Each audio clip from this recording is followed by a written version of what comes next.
Olá pessoal, então voltamos aqui para fazer alguns exercícios de epistasia e herança quantitativa, tá? Então vamos lá para vocês verem alguns exemplos. As três cores de pelagem de cães labradores, preta, marrom e dourada, no caso amarela, né? São condicionadas pela interação de dois genes autossômicos. Autossômicos é porque são genes não sexuais, tá? A gente ainda não trabalhou genes sexuais, tá? Mas autossômicos são todos aqueles outros genes que não condicionam características sexuais. Cada um deles com dois alelos, um Ezão e Ezinho e Bzão e Bzinho. Os cães homozigóticos recessivos, Ezinho e Ezinho, não depositam pigmento nos pelos e apresentam, por isso, pelagem dourada ou amarelo. Então, já coloquei aqui, né, que nem nós já havíamos trabalhado, indivíduos Ezinho e Ezinho serão amarelos independente do outro gene, tá? Já os cães com genótipo Ezão-Ezão ou Ezão-Ezinho apresentam pigmentos nos pelos que podem ser pretos ou marrons dependendo do outro gene. Os cães homozigóticos recessivos Bzinho-Bzinho apresentam pelagem marrom. Coloquei aqui, ó, indivíduo que é Ezão alguma coisa, mas que é Bzinho-Bzinho vai ser marrom. Enquanto que os genótipos Bzão-Bzão ou Bzão-Bzinho apresentam pelagem preta. Então tá aqui, indivíduo também é Ezão-Ezinho, mas tem um Bzão, o indivíduo tem Ezão, né? E um Bzão, então será preto. Um labrador macho com pelagem dourada, ou seja, amarelo, foi cruzado com uma fêmea preta e com uma fêmea marrom. Ambos os cruzamentos, em ambos, né, foram produzidos os descendentes amarelos, pretos e marrons. Então ele pergunta qual é o genótipo do macho amarelo, quanto aos dois genes mencionados, qual é o genótipo da fêmea preta e qual é o genótipo da fêmea marrom. Com base nessas informações, eu montei um esquema aqui para a gente poder trabalhar. Eu vou até diminuir aqui para ficar, né, aparecer tudo aqui. Então vamos lá. Ele disse que um macho amarelo, no caso dourado, foi cruzado com uma fêmea preta e este mesmo macho amarelo, eu botei aqui, ó, então macho amarelo, o mesmo macho, eu só botei diferente aqui para a gente poder trabalhar separado. O mesmo macho amarelo também foi cruzado com uma fêmea marrom. Em ambos os cruzamentos foram obtidos filhotes amarelos, pretos e marrons, nos dois. Então ele pede, a primeira é, qual o genótipo desse macho amarelo aqui? Que é o mesmo, tá? Aqui é o mesmo. Então vamos lá, vamos começar.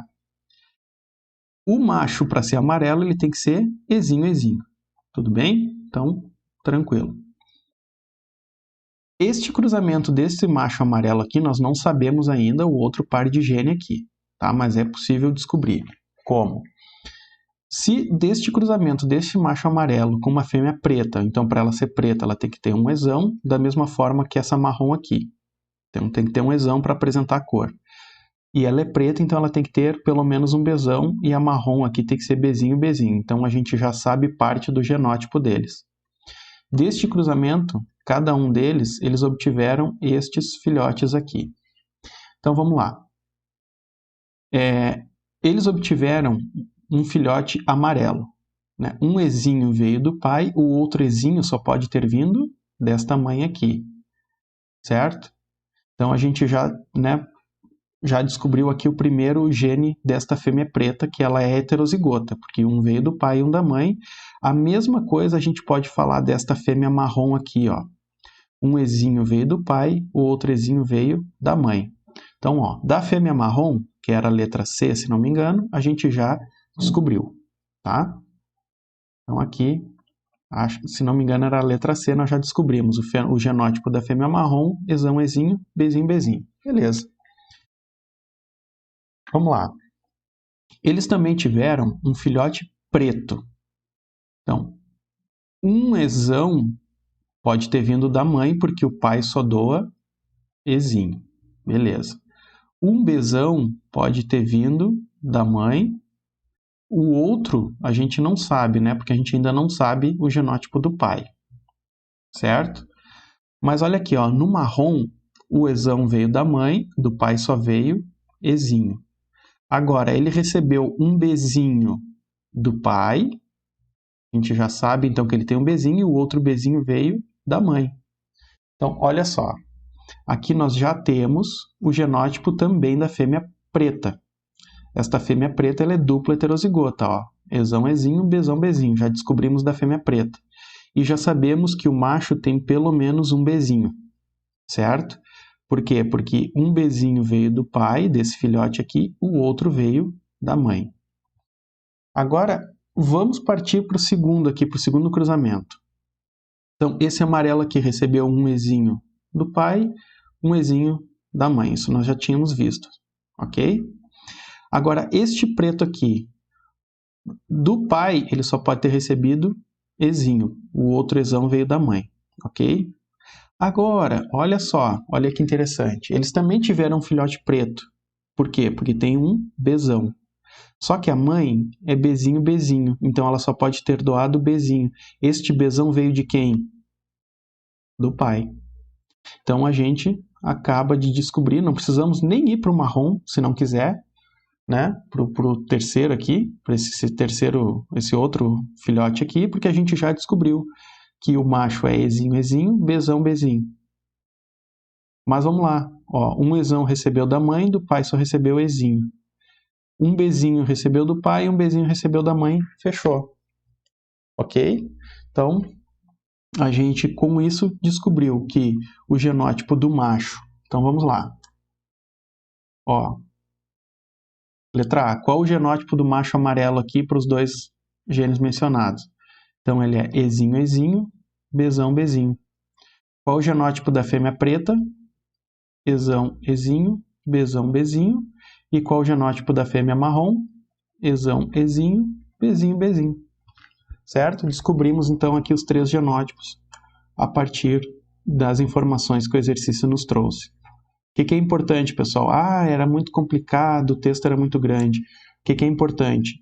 Coloquem todas as informações que o texto dá, né? Separem todas as informações, né? Então, primeiro nós tínhamos, o exercício deu, né, que indivíduos amarelos, pretos e marrons, e que o mesmo macho amarelo cruzado com fêmea preta, com fêmea marrom, tiveram os filhotes e tal. Então, eu organizei todo o exercício antes, e aí depois ficou muito mais fácil. Então, essa é a dica que eu dou. Organizem as ideias do exercício para que vocês não se percam. Vamos para o segundo exemplo aqui de herança quantitativa. Ó. Uma variedade de cevada, o tamanho médio dos entrenós do caule é de 3,2 centímetros. Em outra variedade mais baixa, os entrenós têm em média 2 centímetros. O cruzamento entre essas duas variedades produziu uma geração F1 constituída por plantas de alturas intermediárias às alturas das plantas parentais, com entrenós em média de 2,6. Então, a gente já sabe que este indivíduo aqui é um parental e este indivíduo é um parental. Um com um fenótipo com entrenó maior, o outro com entrenó menor. Então, a gente já sabe que esses dois aqui são puros e que, ao cruzar, nós obtivemos um F1, um híbrido, com um espaçamento intermediário. Considerando que essa característica é condicionada por 3 genes, então já botei aqui ó, A, B e C, com 2 alelos cada, então vai ter Azão, Azinho, Bzão, Bzinho, Czão, Czinho. A contribuição de cada alelo aditivo, ou seja, de cada alelo dominante para o fenótipo é. Então, como é que a gente sabe quanto cada alelo dominante contribui? Então, a gente tem aqui 3 genes, na verdade, né, 3 genes com 6 alelos. Então, já montei aqui, nós temos 3 genes com 6 alelos. Então, como é que a gente sabe quanto cada alelo dominante contribui para o fenótipo? Como é que a gente faz? Pega o maior fenótipo, que é 3,2, um menor fenótipo, que é 2. Diminui, né, faz a diferença entre o maior e o menor, nós vamos obter aqui uma diferença de 1,2 centímetros.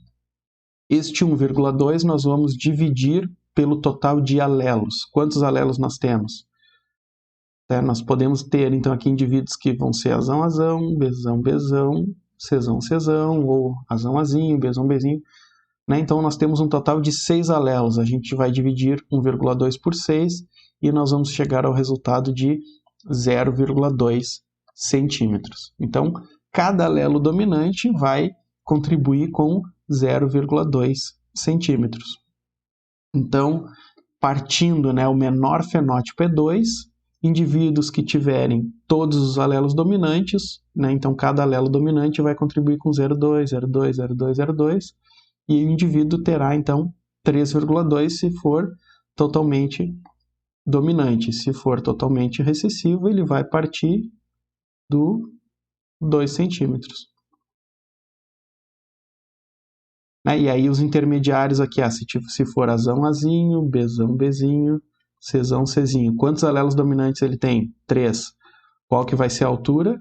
2 mais 3 vezes, né? Então, mais 3 vezes 0,2, né? Porque ele tem 3 alelos dominantes, cada alelo dominante contribui com 0,2, então isso aqui vai dar 2,6 centímetros. Ok? Que é, na verdade, o nosso F1, né? Porque se a gente cruzar indivíduo Azão, Azão, Bzão, Bzão, Czão, Czão com Azinho, Azinho, Bzinho, Bzinho, Czinho, Czinho, a gente vai obter indivíduos Azão, Azinho, Bzão, Bzinho, Czão, Czinho, que terá, então, 2,6 centímetros de altura. Tranquilo? Vamos para o próximo exemplo. Considere que a diferença na produção de leite de vacas de duas raças de bovinos é devida a 4 pares de fatores de efeitos iguais e cumulativos. Então, 4 genes, né? Então, nós vamos ter o gene A, o B, o C e o D.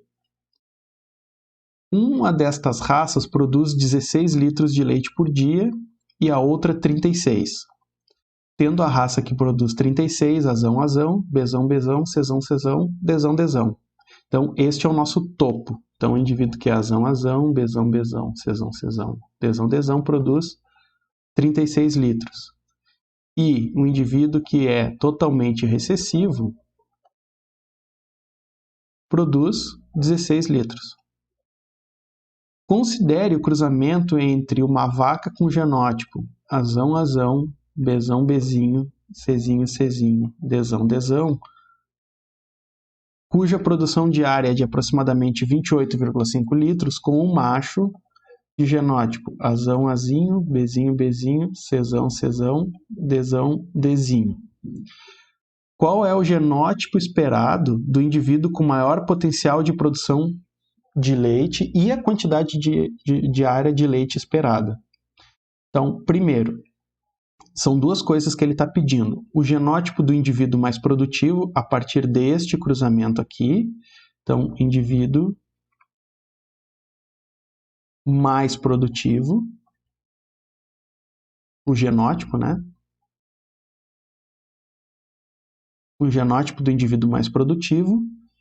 E qual é a produção de leite esperada desse indivíduo aqui. Então, vamos por partes. Vamos lá. Eu vou trazer para cá. Então, vamos ao genótipo do indivíduo mais produtivo. Então, o genótipo do indivíduo mais produtivo será aquele que tiver a maior quantidade de alelos dominantes. Então, como é que a gente faz? Vamos separar aqui, ó.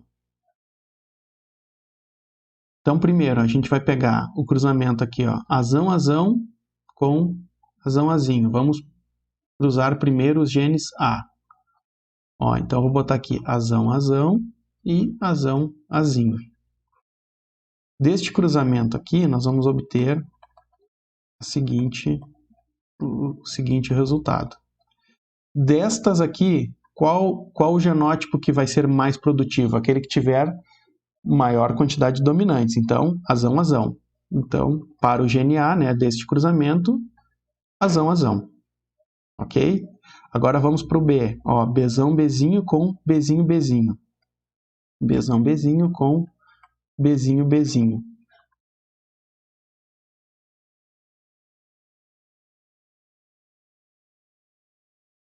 Então, de novo, para o gene B, o indivíduo mais produtivo é aquele que tiver a maior quantidade de alelos dominantes, que nesse caso, né, é o Bzão, Bzinho. Então, Bzão, Bzinho. Ó, cruzando Czão, Czão com Czão, Czinho, a gente só obtém Czão, Czinho. Não precisa nem fazer o cruzamento. Czão, Czão com Czinho, Czinho, a gente só obtém Czão, Czinho. E Dzão, Dzão com Dzão, Dzinho, ó. Dzão, Dzão com Dzão, Dzinho. Notem que eu separei, estou fazendo tudo separado, que nem na segunda lei de Mendel. Dzão, Dzão com Dzão, Dzinho. Dzão, Dzão, Dzão, Dzinho. Opa, aqui não tem esse Dzão a mais aqui. Dzão, Dzinho. Então, de novo, o indivíduo mais produtivo é aquele que tiver a maior quantidade de alelos dominantes, nesse caso, Dzão, Dzão. Então, este aqui, do cruzamento destes dois indivíduos, é o genótipo esperado do indivíduo mais produtivo. Azão, Azão, Bzão, Bzinho, Czão, Czinho, Dzão, Dzão. Agora, qual será a produção de leite deste indivíduo aqui? Então, para isso, a gente precisa primeiro saber quanto cada alelo contribui para a produção de leite. Como é que a gente faz isso? Voltamos aqui. Diminuímos o maior fenótipo, a maior quantidade de produção do menor, então 36 menos 16, que dá 20. Estes 20 aqui nós dividimos pelo total de alelos, que é 1, 2, 3, 4, 5, 6, 7, 8. Dividimos pelo total de alelos. Então, essa divisão aqui será 2,20 menos 8 dá 4, dá 5. Ok? Então, 2,5 litros por dia é quanto cada alelo dominante contribui para o fenótipo final. Então, cada alelo dominante vai contribuir com 2,5, partindo de que o indivíduo que é totalmente recessivo, ele vai produzir 16. A partir daí, a partir desses 16, cada alelo dominante vai acrescentar 2,5 litros. Então, aqui, nós teremos 16 mais 1, 2, 3, 4, 5, 6. 6 vezes 2,5. Ok? Então, isso aqui vai dar 16 mais 2,5 vezes 6, uma produção total de 31 litros por dia. Então, qual é o genótipo esperado do indivíduo mais produtivo a partir do cruzamento que ele nos deu ali? O genótipo com a maior produção esperada é este aqui. E qual vai ser a produção deste indivíduo? 31 litros. Ok? Então, resolvido este exercício. Agora vamos para o último exemplo de epistasia. Uma espécie de bromélia, as flores podem apresentar as seguintes cores: vermelhas, brancas ou lilás. A cor branca é condicionada por um gene azão, que impede a produção de pigmentos na planta. Então, o azão impede a cor e o indivíduo fica branco. O alelo recessivo azinho, que em homozigose, por sua vez, determina a produção de pigmentos. Então, o indivíduo azinho permite a cor. Aí a cor, né, vai depender do outro par de genes. Para a determinação da cor do pigmento, tem-se o alelo Bzão, que determina a coloração vermelha, e o alelo Bzinho, a coloração lilás. Ok? Qual a probabilidade de se obter uma planta lilás a partir do cruzamento entre uma planta? Então, aqui ele dá o cruzamento azinho, azinho, Bzão, Bzinho, com uma azão, azinho, Bzão, Bzinho, e ele quer saber qual a probabilidade de sair uma planta lilás. Então, vamos lá. Para ser lilás, isso aqui é a informação que ele nos deu. Vamos montar aqui. Para ser lilás, tem que ser Bzinho, Bzinho e tem que ter azinho, azinho, né? Porque permite a cor. Se tiver azão, é branco. Então, qual a probabilidade deste cruzamento aqui de sair um indivíduo? Azinho, azinho, Bzinho, Bzinho. Então, é só a gente fazer aqui o cruzamento, né? Então, vamos primeiro pegar o A, vamos separar, né? Vamos fazer separado. Azinho, azinho com azão, azinho. Azinho, azinho com azão, azinho. Fizemos o cruzamento. Azão, azinho, azão, azinho. Azinho, azinho, azinho, azinho. Então, nós temos 2, né? Quantas possibilidades aqui? Um total de 4. Quantas serão azinho, azinho? 2. Então, aqui de ser azinho, azinho, 2 quartos, que nós vamos multiplicar pela probabilidade de ser Bzinho, Bzinho. É só fazer aqui, ó, cruzar Bzão, Bzinho com Bzão, Bzinho. Que a gente pode fazer aqui. Bzão, Bzinho, Bzão, Bzinho. Bzão, Bzão, Bzão, Bzinho, Bzão, Bzinho, Bzinho, Bzinho. Então, de novo, de um total de 4 possibilidades de ser Bzinho, Bzinho, 1 quarto. Então, aqui nós temos 1 quarto de ser Bzinho, Bzinho. Multiplicando de cima pelo de cima dá 2, de baixo pelo de baixo dá 16, né? 2 16avos. A gente pode simplificar, divide por 2 e por 2 e dá 1 oitavo. 1 oitavo é a possibilidade deste cruzamento de gerar uma planta lilás. Certo, pessoal? Então, aqui 4 exemplos para que vocês possam fazer, então, os exercícios, né, de epistasia e herança quantitativa. Tá bem? Um abraço e até mais.